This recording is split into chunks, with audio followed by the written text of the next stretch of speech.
Natoč to koleno do piče.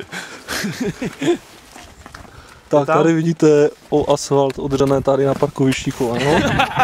A tady nasrané gáťaty.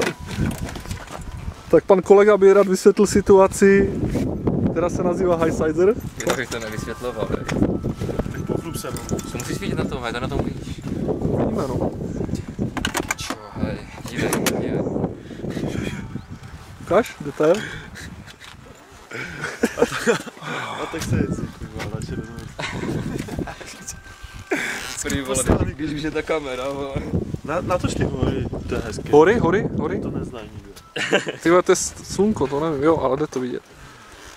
Hory. Tady phaser, jak vidíte, která motorka jela nejrychleji.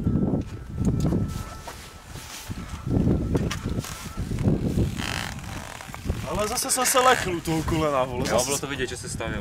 Zase jsem se postavil a dvakrát jsem to dal, no.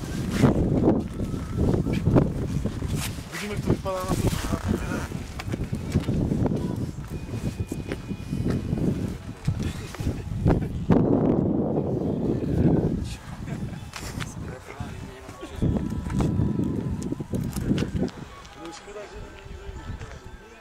Tam jdem na kafe.